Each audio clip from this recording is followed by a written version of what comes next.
Well, it's official. Later today, a debate will take place between Raymond Ibrahim and Dr. J. Smith. The question they will be debating is, did Muhammad exist? Now, you probably noticed that the topic of this video is what you need to know before and after the debate. One reason is because regardless of who wins this debate, in this video I'm going to answer the question, does it matter whether or not Muhammad existed? Yes or no?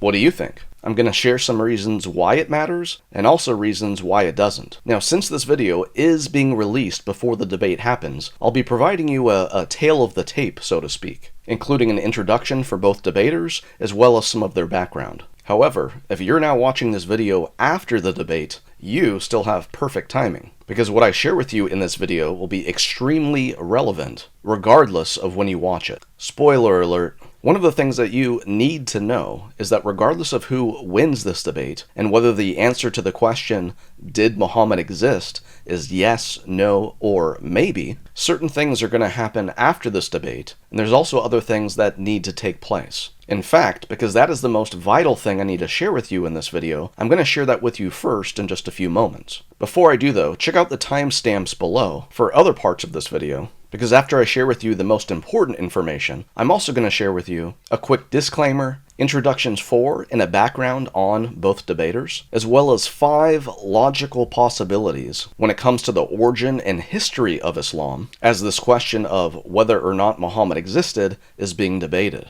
Okay, now it's time for that important information regarding things that are going to happen after the debate and the things that need to take place. So here we go. In this chart, called Did the Muhammad of Islam Exist?, there are 3 possible answers. Yes, no, and maybe. These are the columns that are going to be filled in as we go down the row of statements on the left. Number 1, Islamization of Western countries. It's important to know that regardless of who wins this debate, Islamization of the West will continue to take place. The reason is because the primary goal of Islam is for the entire world to be under Sharia, Islamic law. That goal and the plans for it to take place will not go away, regardless of who wins this debate and whether the answer to the question, did Muhammad exist, is yes, no, or maybe. Second is mass immigration for the purposeful goal of Islamization. This also will continue to happen regardless of what the answer is to the question, did the Muhammad of Islam exist? And obviously, this mass immigration is primarily one way from the Islamic parts of the world to the non-Islamic parts of the world. In other words, do you see any mass migration taking place into Islamic countries? No, it's the complete opposite. Number 3 on this list is the Islamic persecution of non-Muslims. This will continue to take place and even increase throughout the world, regardless of whether or not Muhammad existed. Even though Islam considers Jews and Christians people of the book, quote-unquote, they are hated and regularly persecuted throughout the world, especially in countries with a Muslim majority and in countries where the Muslim population is growing. Number 4, we have the Muslim Brotherhood and its front groups. In 1928, 4 years after the Ottoman Empire fell, Hassan al-Banna created the Al-Ikhwan al-Muslimin, and this was the origin of the Muslim Brotherhood in Egypt. Today, the Muslim Brotherhood has front groups throughout the world, including many here in America. And it's important to know that the goal of the Islamists, as we call them, the guys wearing suits, is the exact same as the jihadists, the guys who are out there physically fighting. It's just that Islamists are very patient, where jihadists are very impatient, and that's why they're out there doing what they are doing. One of the Muslim Brotherhood and Islamization tactics in the West is interfaith dialogue and interfaith events.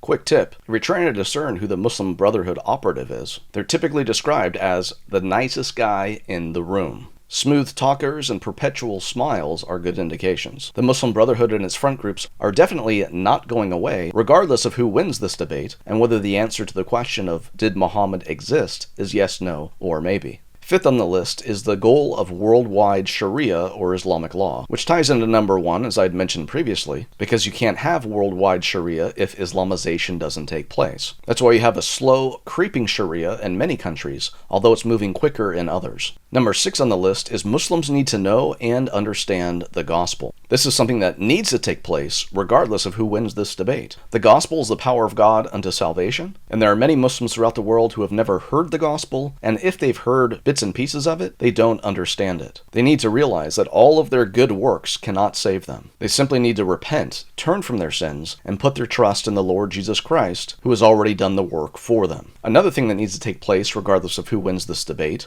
is that Christians need to do evangelism, apologetics, and polemics. Evangelism refers right back to number 6, and that is sharing the gospel. However, we need to do apologetics, which is the defense of the Christian faith, as 1 Peter 3:15 commands us to, whenever we're asked to give an answer for the hope that lies within us. And we can do it with gentleness and respect, as the Bible tells us to, but basically it's to be able to defend the Christian faith when challenged. And of course, studying apologetics boosts your own confidence as a Christian, because then now you have answers to the questions that you may have, as well as answers to share with others when they have questions. So whereas apologetics is a defense, polemics is going on the offense. Polemics is critiquing someone else's faith. In other words, if I'm talking with a Muslim and my goal is to share the gospel with them, if they're making accusations against Christianity, I would be doing apologetics when I defend the Christian faith. However, when I'm bringing up topics from their primary sources, their source materials, and I'm using that to let them know why Islam is false or wrong in any way, then I'm doing polemics, because I'm critiquing their faith, using their materials. And this is exactly why all Christians need to be doing all three. Again, sharing the gospel, defending the Christian faith, and, if they feel called and if they get prepared, doing polemics to Islam as well. Now, number 8 on the list is all non-Muslims need to expose the threats of Islam. So all non-Muslims doesn't just include Christians, it includes all non-Christians as well. In fact, there are many non-Christians, non-Muslims out there who are concerned about the threats of Islam, and they are out there informing people about the threats of Islam. Of course, there's no gospel along with it. In other words, there's no spiritual solution to the spiritual problem. However, they still are exposing the threat of Islam and the political aspects of it. And that's what sets Islam apart from every other man-made religion and theological cult out there. Islam's a religio-political system, a religion and a political ideology combined. So whereas Christians should be concerned with both the spiritual aspect of Islam and giving the answer of the gospel, and also the political aspects of Islam, many non-Christians are also concerned about the political aspects of Islam. Because when you live under Islamic law, it doesn't matter if you're a Muslim or not. That impacts you and your life in many ways. So as you can see here on this entire chart, regardless of what the answer is to the question, did the Muhammad of Islam exist? Whether that answer is yes, no, or maybe, the first 5 things on this list are still going to be happening. The last 3 things on this list need to take place because they are the solution to both the religious or spiritual aspect of Islam as well as the political aspects of Islam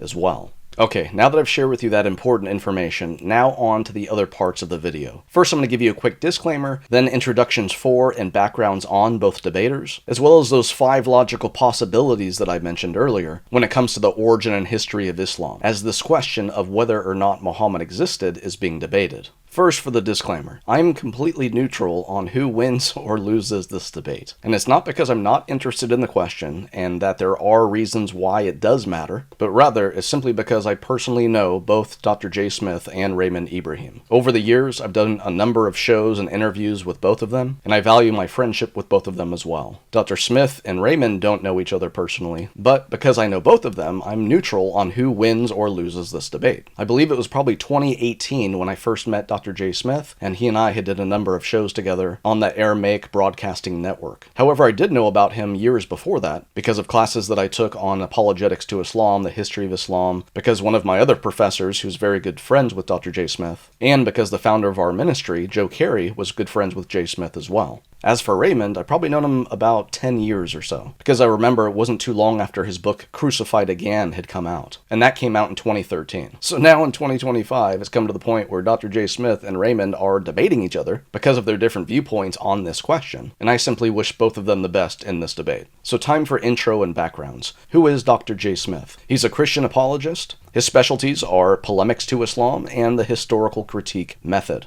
He has a PhD in Islamic studies with a primary focus in apologetics and polemics. Now, you may have seen Dr. J. Smith over the years. He was in London and regularly preached and debated at Speaker's Corner, which is basically the only place in that area where you can openly say whatever you want to say for the most part. And there are, of course, a ton of videos online of Jay there at Speaker's Corner over the years, debating Muslims, making a case for Christianity, and always sharing the latest research that he had when it came to apologetics and polemics to Islam.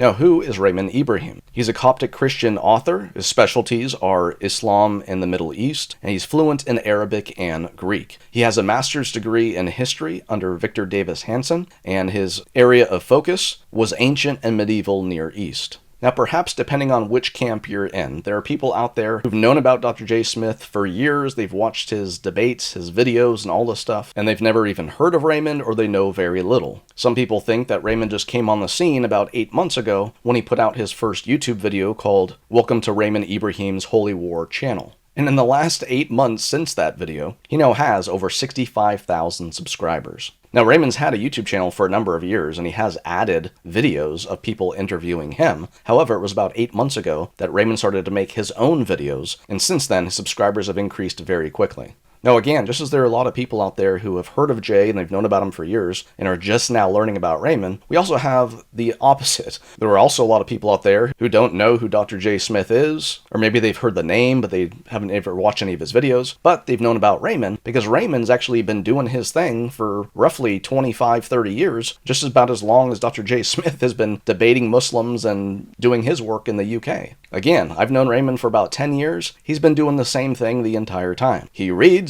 and he writes. He reads and he writes. However, he's been doing that same thing since before 9/11. And I want to introduce you to all of his books. I would introduce a book for Dr. J. Smith, but he doesn't have any yet. However, as far as I know, he is working on his first book, and I know a lot of people out there, including myself, are looking forward to his book and want to read it as soon as it comes out. However, since Raymond has already written a number of books, I want to share those with you now, because a number of books came out before his more recent popular ones that a lot of people do know about. So I'm going to start with his first book and then make my way to the present. Raymond's first book is called The Battle of Yarmouk, and this is actually the thesis that he wrote when he's working on a master's degree under Victor Davis Hanson. The subtitle is An Assessment of the Immediate Factors Behind the Islamic Conquests. Now, this version here was published back in about 2010, I believe. When I showed this to Raymond, he was surprised because these were hard to find for quite a while on Amazon. It was going way up in price. I think it was like $100 or so that people were charging for this thing. And it was shortly after that that Raymond got the newest edition of The Battle of Yarmouk available on Amazon, and that's the one that he talks about, and that's the one that you see on his website when you go there. But The Battle of Yarmouk, again, is basically his master's thesis that he wrote when he was working on his master's degree in history. So that's definitely an important one to pick up and read. And in fact, the other day, Raymond just had his very first live stream, and that was on The Battle of Yarmouk as well. And that's why it was called Two First. It was his first book, and it was also his first live stream.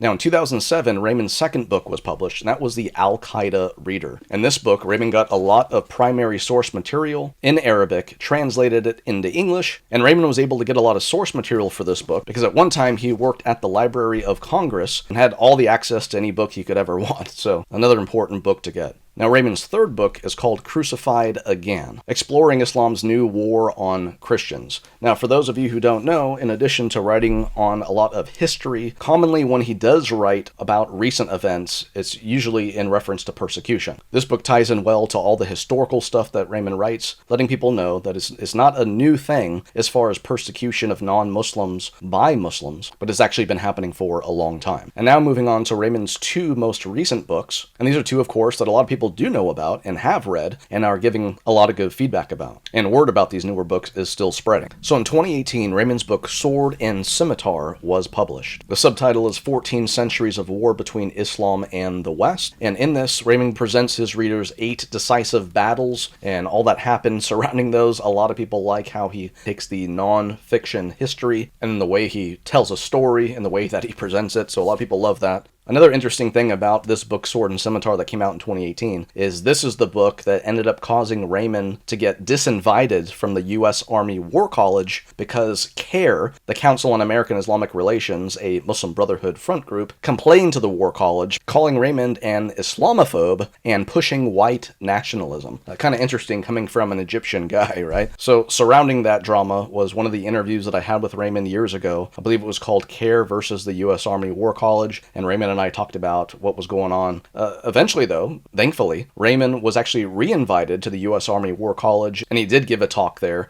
again, surrounding his book, Sword and Scimitar. Now, Raymond's newest book that is currently available came out in 2022, and that is Defenders of the West. Subtitle is The Christian Heroes Who Stood Against Islam. Now, just as Raymond's book before this, Sword and Scimitar, focused on 8 decisive battles, this book focuses on 8 extraordinary warriors. So, this is another important book to get. Now, Raymond's newest book, that has not been published yet, but it will be in November, is The Two Swords of Christ. So, that is going to be the 3rd book in this trilogy of Sword and Scimitar, Defenders in the West, and again, this up-and-coming Two Swords of Christ. So, definitely want to get a copy of that too. Now again, going back to Dr. J. Smith, I myself and a lot of people are looking forward to his first book, which is going to be, of course, on the historical critique and all the latest information that he has, that he's received from other people and is out there sharing.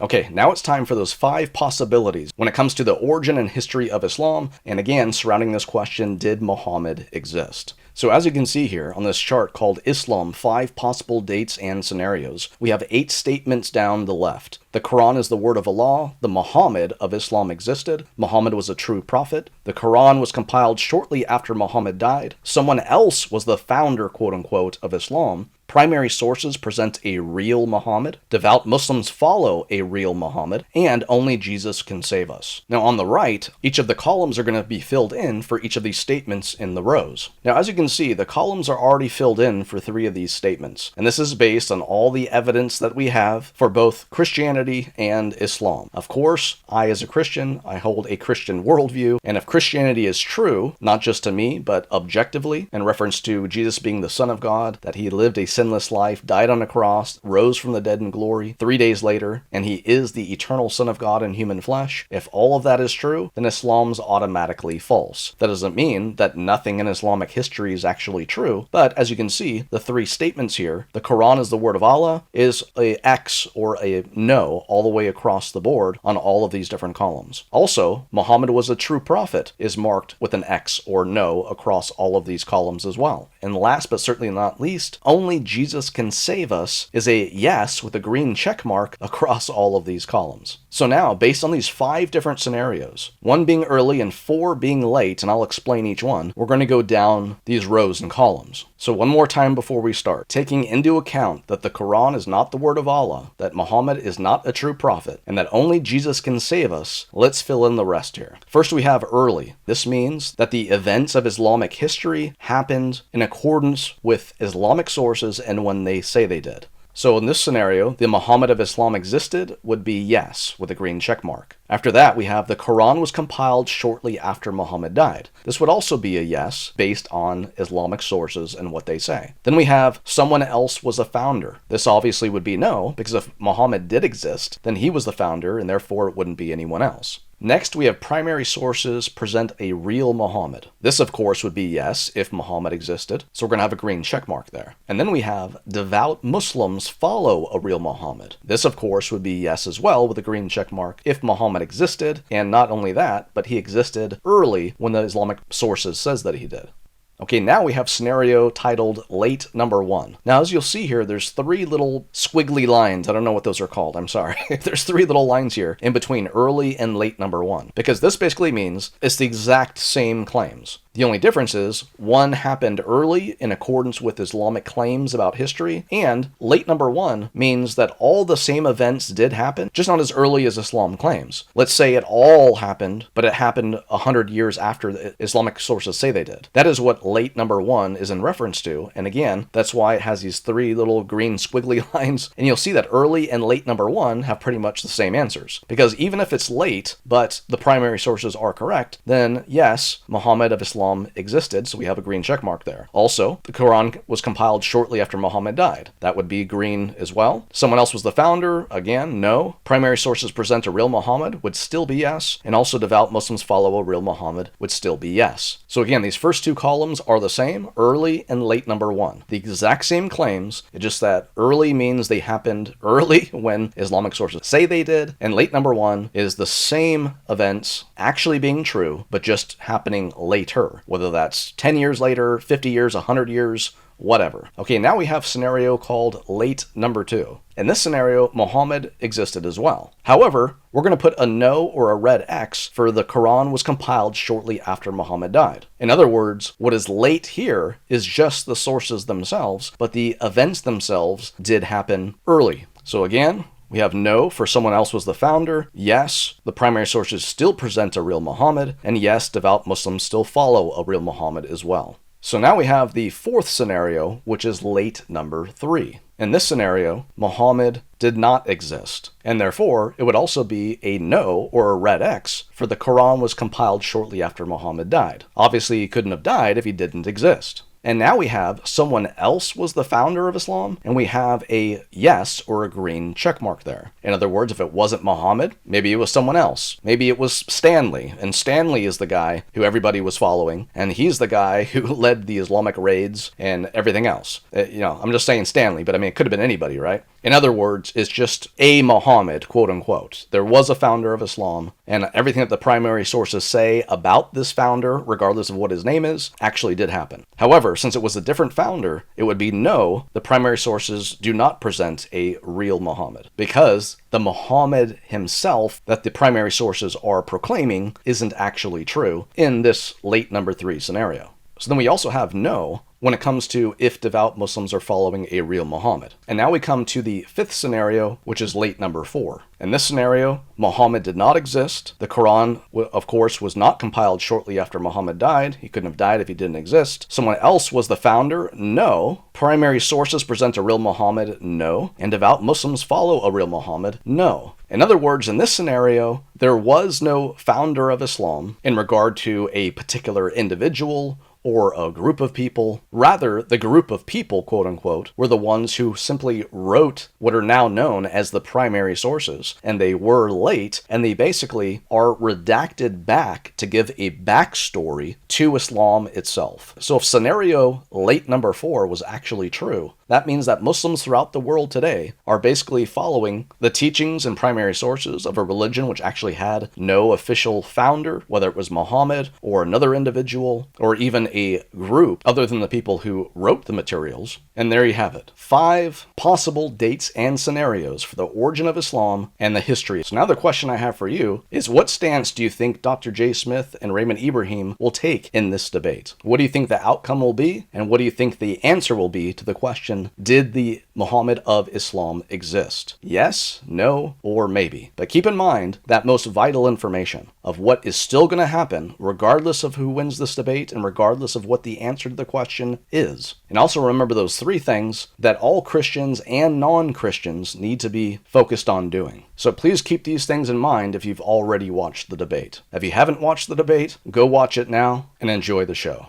Hey everybody, one last thing, please like this video, leave a comment, and be sure to share the link to this video with other people, whether it's through email, social media, or whichever method you use. Also, I didn't introduce myself earlier because I was simply trying to present and talk about Dr. J. Smith and Raymond Ibrahim. However, my name's Tony Gurule. I'm a full-time missionary, a speaker, and trainer at Radical Truth, where we proclaim truth, share the gospel, and expose Islam. To find more of our work, simply go to our website, radicaltruth.net. We also have a TV show on NRB TV every Saturday night. You can find that on DirecTV channel 378. We also have a podcast, and we're a 501c3 Christian ministry. So if you'd like to donate and help support our work, simply go to our website, click on donate, and you can make a tax-deductible donation. Thank you so much for your support, and we'll talk to you soon.